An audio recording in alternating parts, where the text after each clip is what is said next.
मात्र भोजन ही एक ऐसी चीज़ है जो हमारे शरीर पे कई तरीके से प्रभाव डालती है, जो हमारे आनंद पे, हमारी नींद पे, हमारी कार्यप्रणाली पे, हमारी सोच पे कई तरीके से प्रभाव डालती है। आने वाले समय में ऐसा लगता है कि इंसान को अपने हर काम के लिए इतनी दिक्कत होने वाली है जितनी इससे पहले कभी भी नहीं थी। अगर आप सुबह समय पे उठते हैं, दिन में अपना काम करते हैं और रात को अंधेरा होने पे अपने सोने की तैयारी करते हैं, भोजन लेना बंद कर देते हैं, तो आपको अच्छी नींद आती है, आपकी पाचन क्षमता अच्छी हो जाती है, आपकी ऊर्जा, आपका मूड बहुत अच्छा रहता है, आप खुश मिजाज रहते हो, बीमारियों से सुरक्षा आपको मिलती है, मानसिक एकाग्रता आपकी बढ़ती है।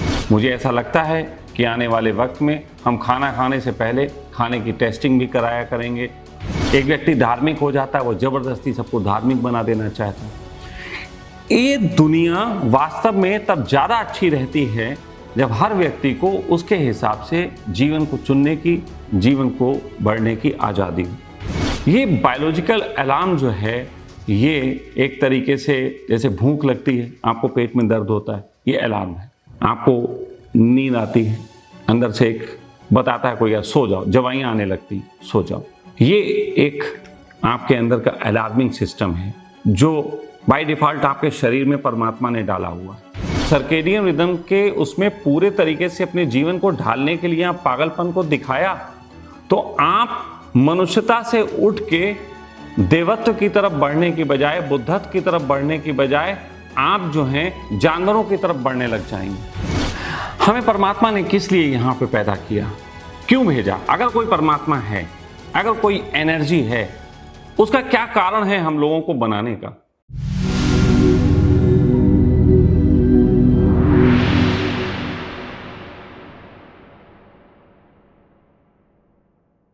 दोस्तों, आज हम जानकारी के जिस युग में प्रवेश कर चुके हैं, उस युग में आने वाले समय में ऐसा लगता है कि इंसान को अपने हर काम के लिए इतनी दिक्कत होने वाली है जितनी इससे पहले कभी भी नहीं थी। हालत ये हो चुकी है कि इंसान को चारों तरफ से जो इन्फॉर्मेशंस आ रही हैं और जिसमें ये पता ही नहीं चल रहा कि सही इन्फॉर्मेशंस क्या है, तो इंसान की सहजता खोती जा रही है और इन्फॉर्मेशन से प्रभावित होकर वो अपनी ज़िंदगी को जिस ढंग से बदल रहा है, वो ज़िंदगी निश्चित ही एक गुलामी जैसी प्रतीत होने वाली है। मुझे ऐसा लगता है कि आने वाले वक्त में हम खाना खाने से पहले खाने की टेस्टिंग भी कराया करेंगे और यहाँ तक कि हम खाने का वजन किया करेंगे कि कितना खाना है, और बहुत तरीके की चीज़ें हैं। इन्हीं सब विषयों के बीच में एक विषय है कि हमें खाना कब खाना चाहिए। तो आज इस पे हम बात करने बैठे हैं, एक सही तरीके से जानकारी देने के लिए, आपको पूरी साइंटिफिक नॉलेज देने के लिए कि किस किस तरीके से भोजन की व्यवस्था किन वजह से प्रभावित होती है और वो हमारे शरीर पे क्या प्रभाव डालती है। और केवल शरीर पे ही नहीं, मात्र भोजन ही एक ऐसी चीज़ है जो हमारे शरीर पे कई तरीके से प्रभाव डालती है, जो हमारे आनंद पे, हमारी नींद पे, हमारी कार्यप्रणाली पे, हमारी सोच पे कई तरीके से प्रभाव डालती है। तो चलिए आज हम बातें करते हैं कि हमें भोजन कब और कैसे करना चाहिए। सबसे पहले आज के युग में एक बात आती है और वो है सर्केडियन रिदम की। सर्केडियन रिदम, जिसको आप बायोलॉजिकल क्लॉक भी बोल सकते हैं। आखिर ये बायोलॉजिकल क्लॉक होती क्या है और ये किस तरीके से काम करती है, इसके बारे में थोड़ा सा समझना ज़रूरी है। देखिए, हम कब उठें, कब सोएं, कब हम क्या करें, इसके लिए हमारे शरीर के अंदर एक इंफॉर्मेशन है और वो इंफॉर्मेशन बाहर से एक्टिव होती है। जैसे घड़ी है तो घड़ी के अंदर एक मैकेनिज्म है चलने का, लेकिन वो घड़ी बाहर के एक सेल से प्रभावित होकर चलती है। हमें वो एक सेल डालना पड़ता है जिससे वो प्रभावित होती है, वो उसको ऊर्जा देता है। ऐसे ही हमारे शरीर में एक हार्मोन होता है जिसको मेलाटोनिन कहते हैं। तो ये मेलाटोनिन जो है, ये हमारे शरीर में कई तरीके से काम करता है। और एक दूसरा हार्मोन है कार्टिसोल। तो ये जो है हमें सबसे ज़्यादा प्रभावित करते हैं। इसका प्रकाश और अंधकार से बहुत लेना देना है। जैसे ही सुबह सूरज की रोशनी हमारे शरीर पे पड़ती है, वैसे ही वो हमारे मस्तिष्क को कहती है कि जागो और एक्टिव हो जाओ। रात का अंधेरा मस्तिष्क को कहता है कि आराम करो, सोने की तैयारी करो। ये बायोलॉजिकल क्लॉक के तरीके से कह रहे हैं। हो सकता है आप लोग कहें कि इसमें हम तो ऐसा करते नहीं, हमारे दिमाग में तो कोई ऐसी आवाज़ नहीं आती। तो अभी मैं आपको बताऊंगा कि वो क्यों नहीं आती। तो हमारे दिमाग में इस तरीके से ये एक छोटा सा केंद्र है जो आंखों से आने वाली रोशनी को पहचानता है, और यही हमारी पूरी जो बायोलॉजिकल क्लॉक है इसको कंट्रोल करता है।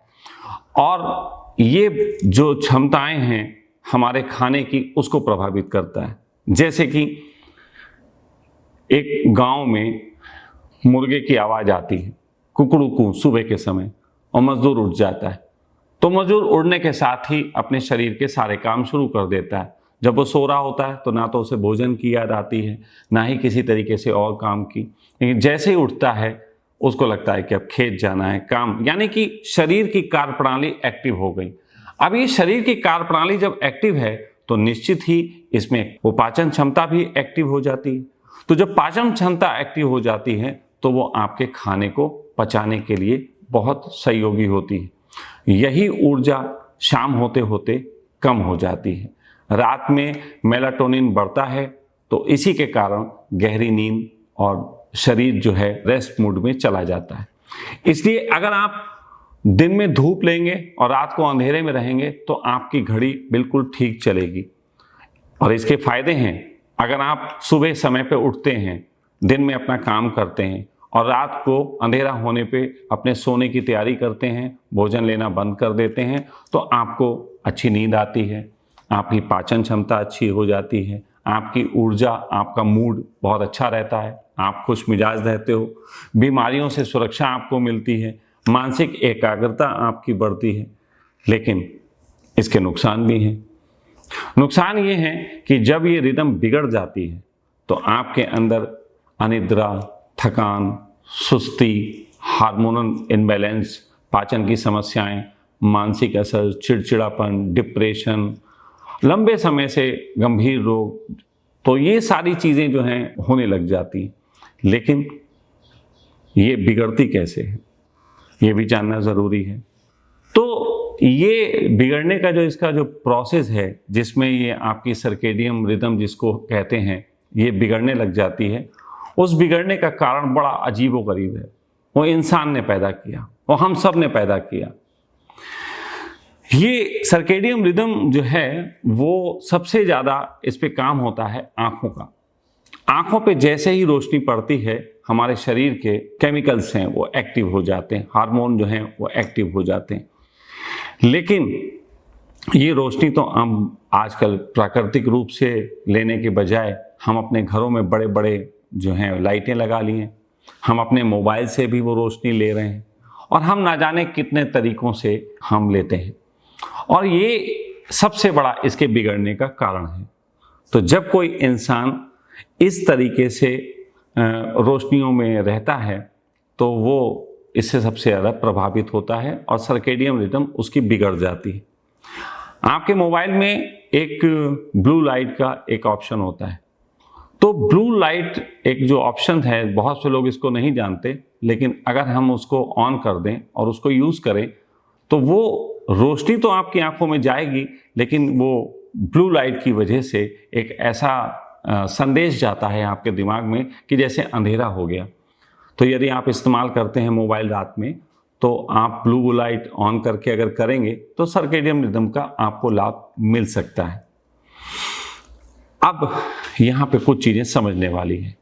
अगर आपको इसको वास्तव में समझना है कि सर्केडियन रिदम जो थी वो एक बायोलॉजिकल क्लॉक जो कि हमें नेचर ने दी थी, जो नेचर के माध्यम से हमारे शरीर में एक्टिव होती थी, उसमें अगर आप महसूस करो तो जो जानवर स्वाभाविक रूप से जंगल में स्वतंत्र जीते हैं और वो सभी इसका पालन करते हैं, वो अपेक्षाकृत उन जानवरों के ज़्यादा स्वस्थ होते हैं जो इंसान के साथ पाले जाते हैं। आप देखो, इंसान जिन जानवरों को पालता है वो कम स्वस्थ होते हैं, और जो जंगल में पाले जाते हैं या अपने आप पालते हैं वो ज़्यादा स्वस्थ होते हैं। रीज़न क्या है?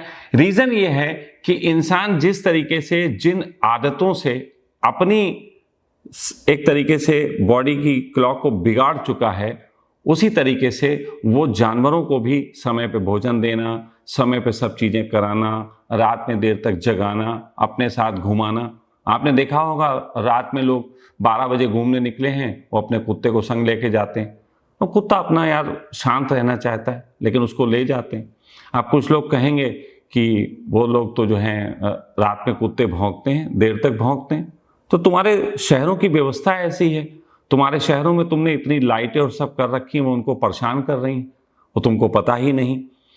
खैर, ये एक बहुत लंबी चर्चा का विषय है, हम इस पर नहीं जाते, हम सीधी बात करेंगे। तो सर्केडियन रिदम को प्रमाण बना के आजकल बहुत लोग ऐसे हैं जो दिन में भोजन करने लगे हैं, जो रात को भोजन नहीं लेते हैं। लेकिन वो ये भूल रहे हैं कि इससे भी एक नुकसान होता है। अब वो नुकसान कितना गहरा है, इसको समझने की जरूरत है।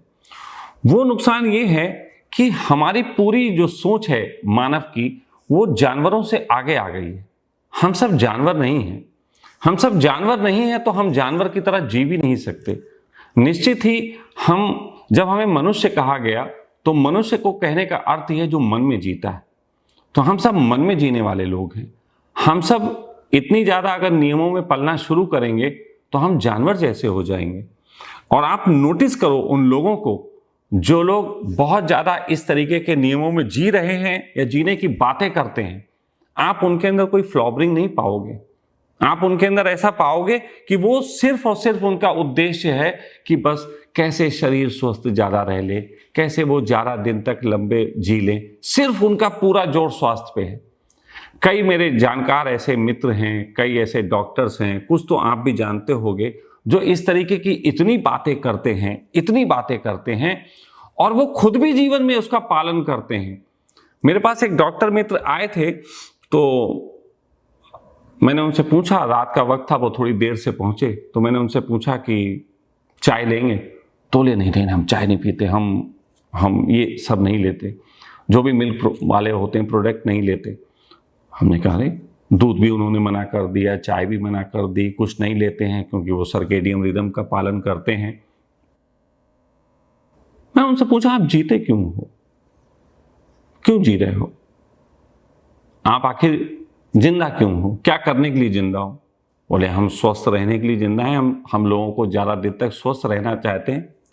मैंने कहा कि आप स्वस्थ रहना चाहते हैं, ज़्यादा दिन तक स्वस्थ रहना चाहते हैं, लेकिन क्यों रहना चाहते हैं ज़्यादा दिन तक स्वस्थ?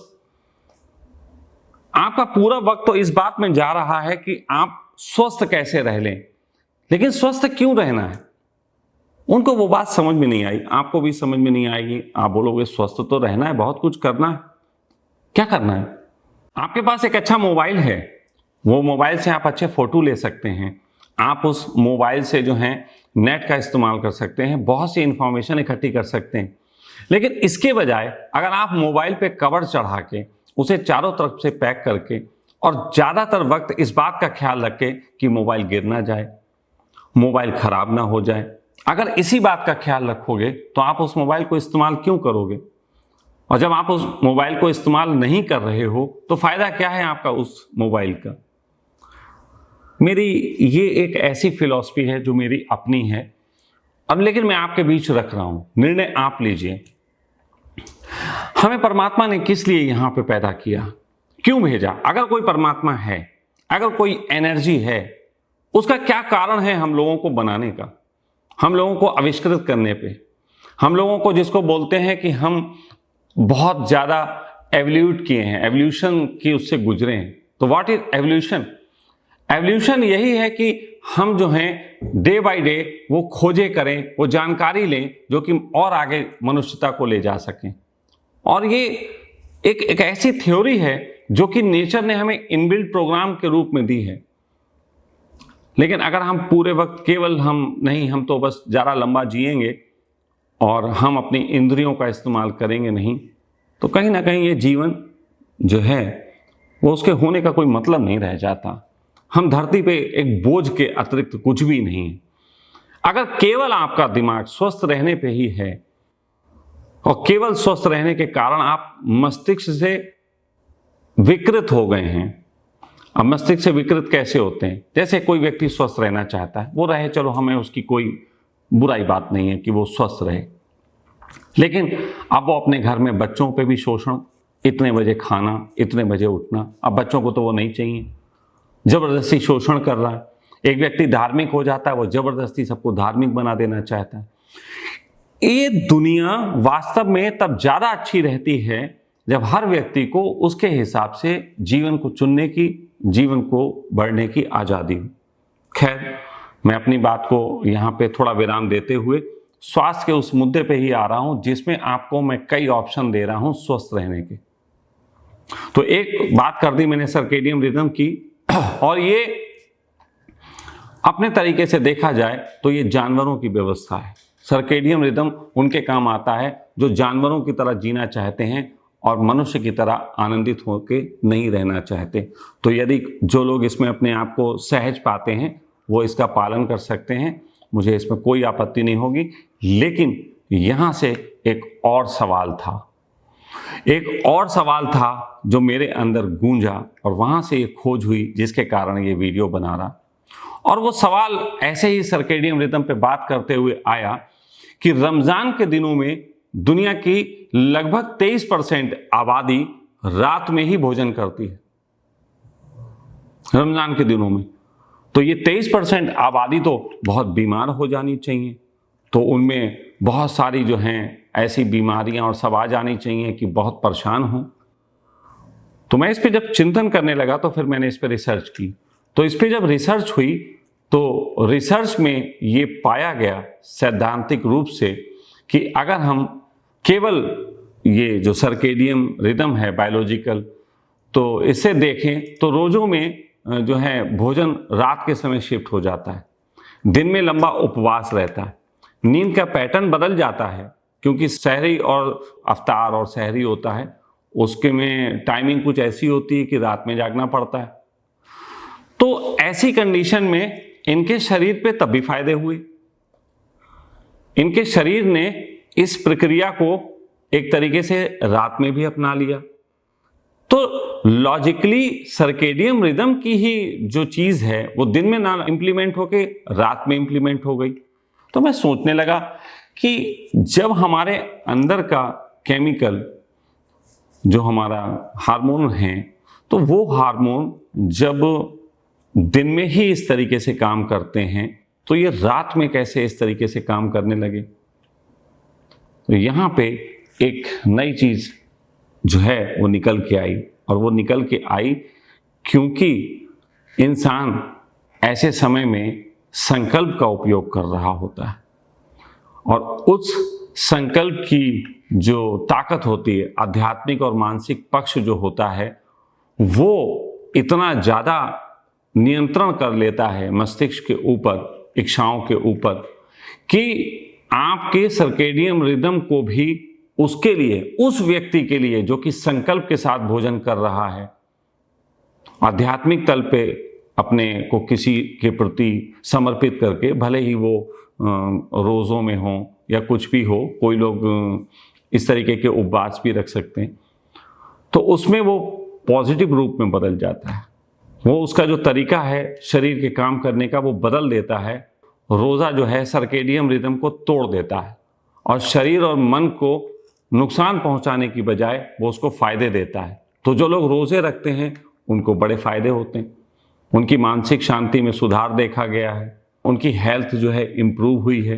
इस पर जो है वो रिसर्च है पूरी, उसके लिए हम आपको नीचे जो हैं डाल देंगे इसमें, जिस वेबसाइट पे आपको इस रिसर्च के संबंध में सारी बातें मिल जाएंगी। और ये सर्केडियन रिदम का जो रिसर्च करने वाले लोग हैं उन्होंने ही इस पर रिसर्च किया है, ये कोई ऐसा भी नहीं है कि रिसर्च अलग से कोई किया गया हो।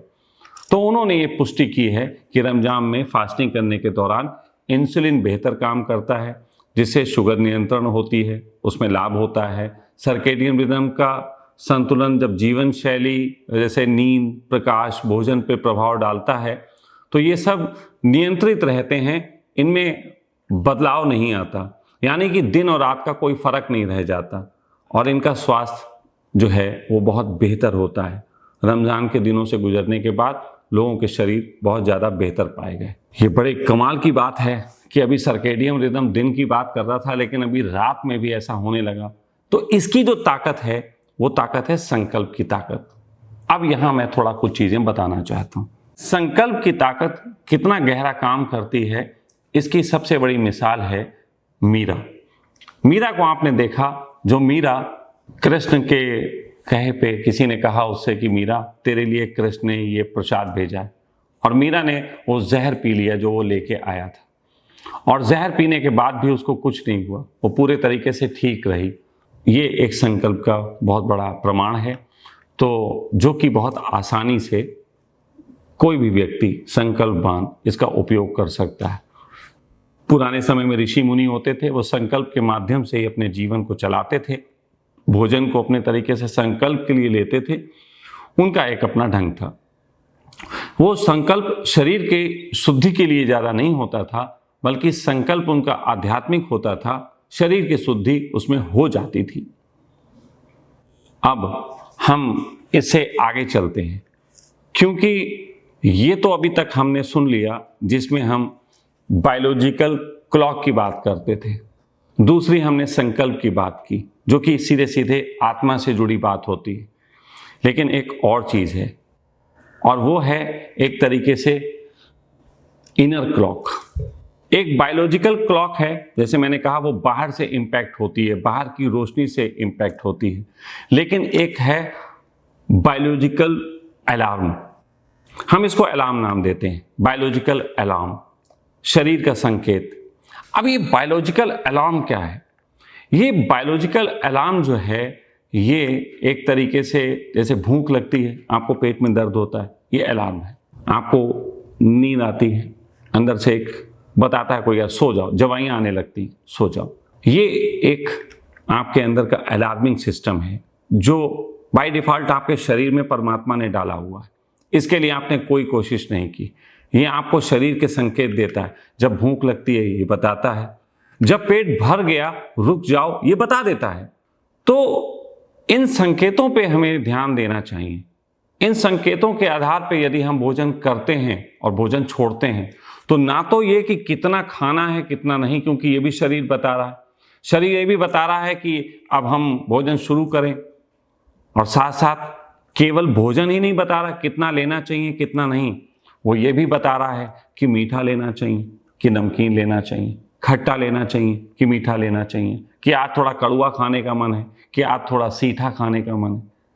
तो सीठा भी एक स्वाद होता है, कभी कभी वो भी खाने का मन होता है। तो ये जो स्वाद होते हैं, ये अंदर की हमारी एक तरीके से नीड होती है, हमारे शरीर में उसकी ज़रूरत होती है। तो अंदर की क्लॉक को सुनना जो है वो बहुत अच्छा होता है। ये हमारे वजन को बहुत नियंत्रित करता है। ये हमारे वजन को इतना ज़्यादा नियंत्रित करता है कि आप सोच भी नहीं सकते। मैं अपनी बात कहूँ तो लगभग मैं इस नियम को पालन करता हूँ, लिसन टू बॉडी वाला। और ये आज से नहीं पालन करता, ये मैं शायद बचपन से ही पालन कर रहा हूँ। सामान्यतः मेरे भोजन में अगर थोड़ा सा टुकड़ा बच जाता था तो मैं छोड़ देता था, मतलब नहीं अब नहीं खाया जाएगा। आप कुछ भी कह लीजिए, नहीं खा सकता। हाँ, भले ही लोग कहते हैं खाना छोड़ना नहीं चाहिए, अन्न है, भगवान का रूप है, वो ठीक है, लेकिन ये शरीर भी भगवान का दिया हुआ है, और इसके अंदर जो अलार्म लगी है वो भी भगवान की दी हुई है।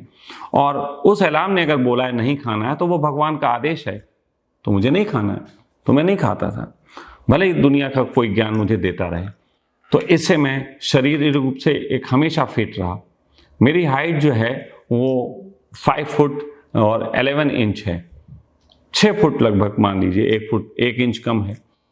और इतने में मेरा वजन 70 किलो, 71 किलो, 72 किलो के बीच डोलता है, और यही रहता है। मैं इसके लिए कोई एक्सरसाइज नहीं करता, किसी प्रकार का मेडिटेशन, कुछ भी नहीं। मेरी पूरी लाइफ स्टाइल में जो मेरे साथ रहते हैं वो हैरान हो जाते हैं कि मैं कुछ भी ऐसा पालन नहीं करता जो कि शास्त्रों द्वारा वर्णित हो। सिर्फ शरीर की सुनता हूँ, जो खाने का मन होता है खाता हूँ, कभी कह देता हूँ आज मीठा खाने का मन है, कभी नमकीन, कभी कुछ, जो होता है वो मैं खाता हूँ। और बहुत लिमिटेड मेरा भोजन है, क्योंकि पेट छोटा है, जल्दी भर जाता है। और हमेशा ही मेरे अंदर की कोई घड़ी है जो मुझे रोक देती है, मैं एक्सेस नहीं खाता। तो सबसे बड़ा इसका असर पड़ता है हमारे स्वास्थ्य पे, और वो हमारा शरीर ज़्यादा बढ़ता नहीं, बेडौल नहीं होता। और लगभग ये मेरी आदत जो है वो यहाँ के बच्चों को भी पड़ चुकी है, ज़्यादातर बच्चों को। तो हमारे साथ रहने वाले आपने देखे होंगे, कभी कोई मोटा आ जाता है तो वो धीरे धीरे पतला होने लगता है, कोई बहुत पतला आता है तो फिर वो थोड़ा मोटा होने लगता है। कहने का मतलब उनका शरीर एक बैलेंस करने लगता है इन चीज़ों को। तो कुल मिला के ये चीज़ जो है वो बहुत अच्छी होती है। अब इसके कई फ़ायदे हैं। अगर आप इस तरीके से खाते हैं तो आपका पाचन बेहतर होता है, क्योंकि जब आपको असलियत में भूख लगती है, क्योंकि पेट का अलार्म तो तभी बोलेगा जब असलियत में भूख लगी होगी। अगर आप सर्केडियन रिदम की सुनेंगे तो वो तो ये कहेगा सुबह हो गई है, खा लो, अब इतने बज गए हैं, खा लो, पेट में भूख है नहीं। तो सबसे बड़ी बात ये होती है कि जब असली भूख होती है तो पेट के एंजाइम और गैस्ट्रिक जूस जो होते हैं वो सक्रिय होते हैं। उस समय खाया गया भोजन अच्छे से पचता है। अगर पेट तैयार ना हो और हम खा लें तो गैस, अपच और भारीपन महसूस होता है। लेकिन अगर आप पेट की सुने, अंदर के अलार्म सिस्टम को सुने, तो ऐसी कंडीशन में आप हल्केपन महसूस होता है। और सबसे अच्छी बात, आपको खाने में स्वाद आता है।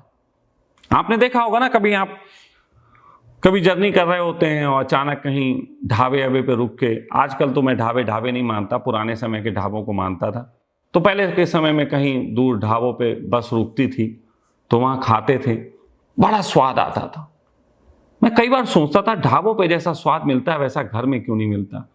लेकिन वो उसके स्वाद के पीछे रीज़न ये होता था, भूख थोड़ा संतोष से अधिक लगी होती थी। जितने में हमारे सामान्यता घर में तो मिल जाता है जब चाहें, संतोष से अधिक भूख, तो उसमें स्वाद बहुत होता है। तो सबसे बड़ा फायदा है कि अगर आप अंदर के अलार्म को सुनते हैं तो आपको स्वाद बहुत मिलेगा। तो स्वादिष्ट भोजन कम खाया जाता है, ये भी ध्यान रखिए। स्वादिष्ट भोजन लोग कम खाते हैं। जैसे आप देखिए, जिस समय त्योहारों में हमारे घर में कचौड़ियाँ पूड़ियाँ बनती हैं तो बनता देख के तो मन करता है आज तो बस 20-50 पूड़ी हो ही जाएंगी। लेकिन जब खाने बैठते हैं बड़ा कम खाया जाता है, क्योंकि स्वाद जो है वो हमें कई तरीके से संतुष्ट करता है। जब अच्छा भोजन बना होता है, आँखों को संतुष्ट करता है, हाथ से छूते हैं हाथों को संतुष्ट करता है, उसकी खुशबू नाक को तृप्त करती है, उसकी खाने पे जुबान को मज़ा आता है। तो कई इंद्रियां स्वाद लेती हैं, और कई इंद्रियां स्वाद लेने के कारण उसको हम बहुत बेहतर ढंग से जो है स्वाद को ले पाते हैं। इससे ब्लड शुगर और हार्मोन्स जो हैं हमारे बहुत संतुलित रहते हैं। देखिए, मैं 52 साल का हो गया और कहते हैं कि बहुत कम लोग हैं जो शुगर से बचते हैं इस उम्र तक। और मैं देखिए हर सब कुछ खाता हूँ मस्त, कोई शुगर वुगर ये सब ना, इंसुलिन ना कोई झंझट।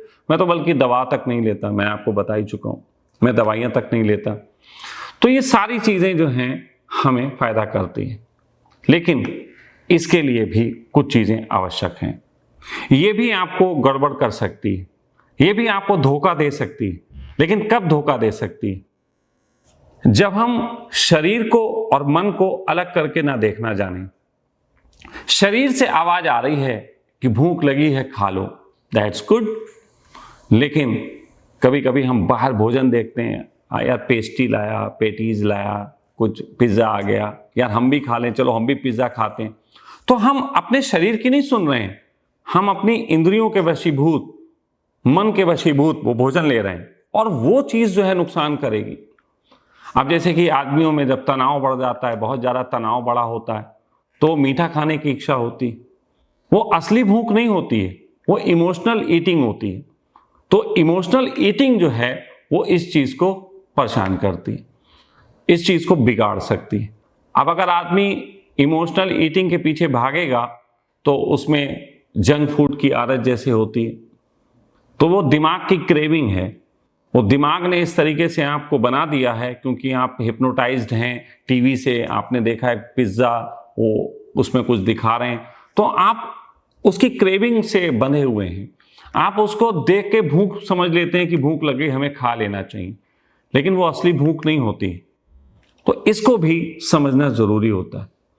तो इसका समाधान है कि पर्याप्त नींद आपको लेनी चाहिए, जिस आदमी की नींद अच्छी है उस आदमी का अवेकनेस अच्छी है। शरीर में पानी की मात्रा सही होनी चाहिए और एक तरीके से माइंडफुलनेस उसको चाहिए होता है। माइंडफुलनेस, नींद, पानी अगर ये बैलेंस्ड हैं तो आपको बहुत हद तक जो है आप शरीर को सुन पाओगे और बाहर की क्रेविंग से बचे लगोगे। भूख लगे तो खाना खाएं, ये थोड़ा सा स्टार्ट करना पड़ेगा। शरीर की ज़रूरतों के मुताबिक आपको इससे ऊर्जा मिलती रहेगी, तो ये आपको बचा के रखेगा। लेकिन सावधान करते हैं, शरीर की इस अवस्था को हर कोई जो है वो सुन नहीं पाता। फिलहाल 3 चीज़ें मैंने आपको बताई। सबसे पहले मैंने आपको बताया कि आप बायोलॉजिकल क्लॉक जो होती है हमारी सर्केडियन रिदम, आप उसके अनुसार भोजन को ले सकते हैं। दूसरा मैंने आपको बताया संकल्प के साथ भोजन लेने की कला, ये बहुत कम लोगों के अंदर पाई जाती है। और तीसरा मैंने आपको बताया कि आप बॉडी के अलार्म सिस्टम को समझना शुरू करें। अब ये स्वास्थ्य के जो तीनों चीज़ें हमने आपको बताई, इन तीनों चीज़ों में निष्कर्ष क्या निकलता है कि क्या चीज़ बेहतर है। तो इसमें आज के मनुष्य के लिए सबसे व्यवहारिक उपाय है शरीर की प्रकृति को सुनना, उसके अनुरूप खाना खाना। ये साइंटिफिक फैक्ट है कि आदमी शरीर की प्रकृति के अनुरूप यदि खाना खाता है आज के युग में, क्योंकि वो बहुत सी चीज़ों को जी रहा है, जैसे ऑफिस में काम कर रहे हैं और अब ऑफिस में ऐसा होने लगा, पहले हम था ऑफिस में टिफिन लेके जाते थे, एक खास वक्त पे टाइम मिलता था और हम खाते थे। कई बार लोग मुझसे पूछते हैं कि फिर आपके तरीके से तो भूख लगे तो हम खाना चाहिए और हमें वो खाने नहीं दे रहे हैं उस समय, तो हम क्या करें? तो मैं कहता हूँ 2 बिस्कुट रख लो, थोड़ी सी नमकीन रख लो, थोड़ा सा कुछ और चीज़ रख लो, एक मीठा एक नमकीन, इस तरीके से। तो जब आपको भूख लगे आप थोड़ा सा खा लो। कई बार मेरे साथ भी होता है, सिचुएशंस में ऐसी होते हैं, भूख लगी, ड्राइविंग कर रहे हैं, कहीं हैं, तो मैं हमेशा कुछ अपने पास रखता हूँ, कुछ भी ले लो, कुछ भी थोड़ा सा ले लो, तो वो आपको सेटिस्फाइड कर जाता है और आपको एक समय मिल जाता है जिससे आप आगे भूख के समय अपने को तैयार कर सकें। तो ये एक बहुत अच्छा तरीका है। सर्केडियन रिदम जो है नियम सुंदर है, लेकिन आज की कृत्रिम जीवन शैली में पूरी तरीके से निभाना मुश्किल है। और अगर आपने इसको निभाने की कोशिश की, सर्केडियन रिदम के उसमें पूरे तरीके से अपने जीवन को ढालने के लिए आप पागलपन को दिखाया, तो आप मनुष्यता से उठ के देवत्व की तरफ बढ़ने की बजाय, बुद्धत्व की तरफ बढ़ने की बजाय आप जो हैं जानवरों की तरफ बढ़ने लग जाएंगे। आपका जीवन मन विहीन हो जाएगा, आप सूखे रेगिस्तान की तरह हो जाएंगे, आपके संबंध खराब हो जाएंगे, आपकी पत्नी, आपके पति, आपके बच्चे आपके साथ बहुत अच्छा नहीं महसूस करेंगे। और जो लोग ऐसा कर रहे हैं वो ये देख लें कि या तो उन्होंने बच्चों को मार पीट के अपने जैसा बना लिया होगा, तो वो जबरदस्ती बेचारे बच्चे झेलते हैं, और जो लोग ऐसा नहीं कर पाते हैं उनके घर में बहुत दिक्कत है। मैं वो जिन डॉक्टरों की बात कर रहा हूँ उनके बच्चे उनसे राजी नहीं हैं, वो अपने तरीके से दूसरा जीवन जीना चाहते हैं। संकल्प बहुत बड़ी चीज़ है, लेकिन रोजमर्रा की थकान, तनाव और ध्यान की कमी में ये टूट जाता है। लेकिन शरीर को सुनना हमेशा हो सकता है, क्योंकि आप शरीर के साथ रहते हैं। अभी आपको भूख है या नहीं, शरीर भारी है या हल्का, ये संकेत आपको पल पल आपका शरीर दे रहा है। इसे आप तुरंत पहचान सकते हैं। हाँ, अंत में उन मित्रों के लिए जो मित्र ये कहते हैं कि हमें शरीर की सुनना नहीं आती, हम मन के तल पे ज़्यादा भाग जाते हैं, हमें पिज़्ज़ा की क्रेविंग ज़्यादा घसीटती है, ऐसे लोगों के लिए मैं कहना चाहता हूँ कि वो 5 दिन के मौन का उपयोग करें, जिसके लिए सखा वेलनेस में आप लोगों को निमंत्रण है निःशुल्क। आप जब आना चाहें सखा वेलनेस में आएँ, मौन का यहाँ लाभ उठाएं 5 दिन के लिए, जिसमें आपका मोबाइल भी आपसे ले लिया जाता है। और 5 दिन, जीवन में मात्र 5 दिन यदि आप पूर्ण ईमानदारी के साथ मौन में रहते हैं और 5 दिन का उपयोग ये नहीं करते हैं कि 5 दिन कब कट जाएंगे, बल्कि 5 दिन आप अपनी बॉडी को सुने, आप समझें कि बॉडी कह क्या रही, आंखें बंद करके देखें हमारे शरीर में क्या हलचलें होती हैं, यदि 5 दिन आप इसका प्रयोग करते हैं तो जो व्यक्ति अपने शरीर के अलार्म सिस्टम को नहीं पहचान पाते हैं और बहुत तरीके के फूड की क्रेविंग में पड़ गए हैं, मोबाइल के गुलाम हो गए हैं, ऐसे व्यक्तियों को 5 दिन में ही एक बहुत बड़ा रिलीफ मिलता है और उनकी ज़िंदगी एक अच्छी दिशा में बढ़ना शुरू होती है। दोस्तों, मैंने पूरी कोशिश की कि मैं आप लोगों को उन सारे तरीकों से परिचित कराऊं जो तरीके हमारे स्वास्थ्य के लिए बेहतर होते हैं, लेकिन मेरा मानना है स्वास्थ्य तभी पूरा बेहतर है जब अच्छे शरीर के साथ साथ मन खुश हो और अच्छे मन के साथ साथ आपकी आत्मा भी उस दिशा में यात्रा करे जिसको हम परमात्मा कहते हैं। ऐसी आकांक्षा के साथ मैंने ये जानकारी दी है। जो मित्र इसका लाभ उठा पाएंगे शरीर के तल पे भी तो भी मुझे खुशी होगी, लेकिन यदि तीनों तल पे आप आनंदित होते हैं तो मैं परम आनंदित होता हूँ। प्रणाम।